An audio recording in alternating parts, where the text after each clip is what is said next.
Well, can I ask you, Sir Desmond, did you go along with it? Did you vote to allow them to carry on with the coronavirus law? No. I felt every now and again a pointless gesture is required. As I'd been saying for weeks, for weeks, I'd been saying to all those people who are emailing me saying, "Don't, please vote against the Coronavirus Act," and I replied saying, hold on a minute. The Coronavirus Act actually has some good bits. It enables the furlough scheme. It enables all these actions the governments are taking, which actually have been beneficial. Yes, it does enable police officers and immigration officers to order people to go to quarantine, but in the circumstances, is that wholly disproportionate? The real villain isn't the Coronavirus Act, it's the 1984 Public Health Act. And that's what I've been saying to people. But now and again, politics is about gestures. And I felt last night a gesture was required that, we've had enough. And I wanted that message sent clearly to the government. And so I voted against the renewal of the Act. Well, I think that lots of British citizens are very concerned about the direction in which this country seems to be travelling. And of course, the coronavirus law is implicit to that. It does allow the government to just rule by decree and diktat, which I think we'd all accept if we accepted the central government narrative that we are in the grip of this horrific bubonic plague style health crisis. Now, obviously, coronavirus, COVID-19 is a problem. It's an unpleasant condition. People do die from it. People get very sick of it. But viruses come and viruses go. And I think millions of people in this country now feel that the government is hugely overreacting to what is essentially a non-lethal condition. I, for one, Sir Desmond, feel like I'm trapped in madness. I've been around for a while. I think I've never known this country to feel more insane. But didn't they bring the numbers down with the lockdown?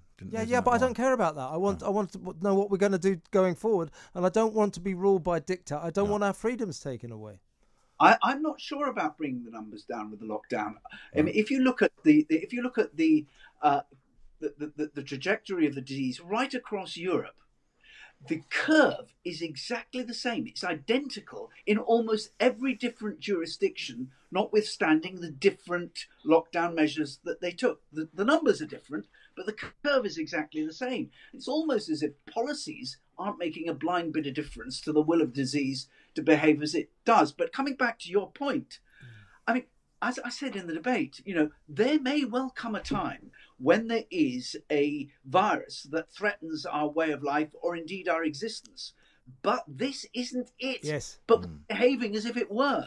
And I think that, the economic damage and the damage to all sorts of other things, including our long-term health, is being jeopardized by this concentration on COVID-19 as if indeed it was the greatest threat to humanity. Well, it's become, it looks to me and to millions of others, I think, as if Boris Johnson and Matt Hancock and the inner circle of his cabinet are absolutely fixated, monolithically obsessed with this one condition that doesn't kill very many people, and even now, statistically, really doesn't look that dangerous. And, you have to say this, you keep looking to Sweden and you keep thinking, why can't we be like them? Well, I agree. I agree to a large extent. But I don't think you must ever attribute any bad motive to them. They are acting in what they think is the best interest of the country, having received a shed load of medical and scientific advice. I believe that the conclusions they've come to are wrong. Yeah.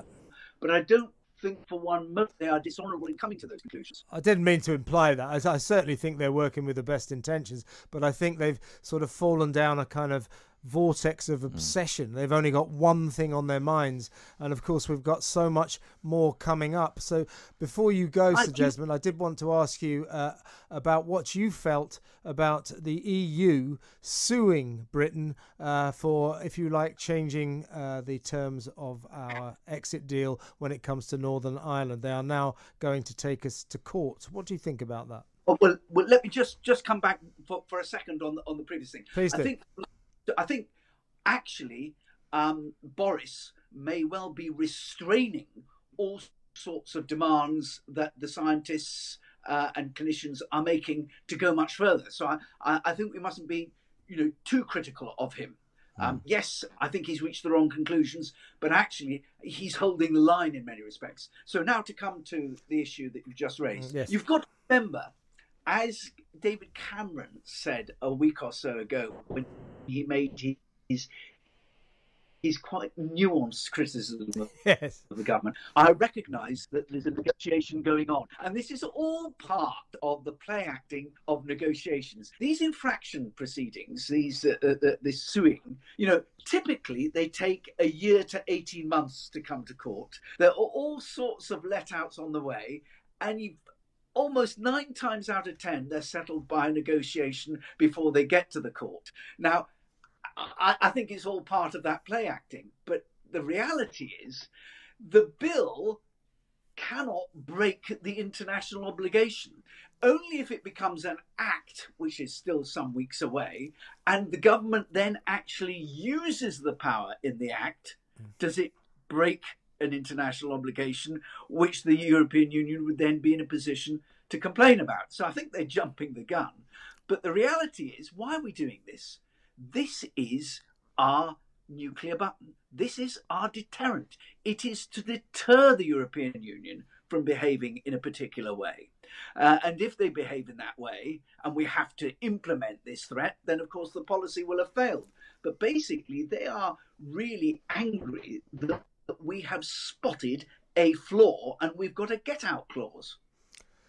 Yes. Do you think that this move by Ursula von der Leyen on behalf of the EU will sour our negotiations? Because we've been talking about Boris for the last 20 minutes or so.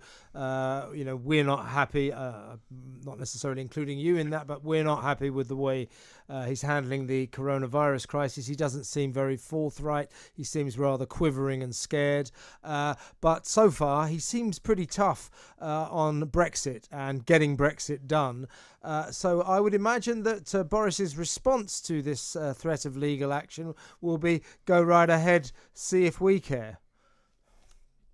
Well, exactly. I think Boris has been absolutely robust. He's been, the real Boris on this whole issue. And let's face it, don't believe that we didn't see this coming. And I don't think it's any skin off our nose at all. But interestingly enough, last night I had a long discussion with an Irish member of their parliament, Dale, with a senior member, and I kept trying to get onto this subject, and he wouldn't go anywhere near it. It was almost become an embarrassment. I thought, crikey, I thought they would be full of it, but actually they don't want to talk about it because I think they think that we've got the better of them. Yes. Do you think we'll get a deal? I think it's a reasonable chance of getting a deal. I do want a deal, so long as it's the right deal. We've had free trade in Europe for years, and as a free trader, I think it would be a retrograde step if we were to lose that. But I don't think that we should go for a deal at any price, because in the long term, I think our freedom of manoeuvre is more important. So I'd be very wary of some of the red lines that the European Union has, and I want to see them move rather than us move. And that's why we're in a stronger position, because we're more manoeuvrable as one country, isn't it? Yeah. I think, yeah. That's exactly the case, yeah.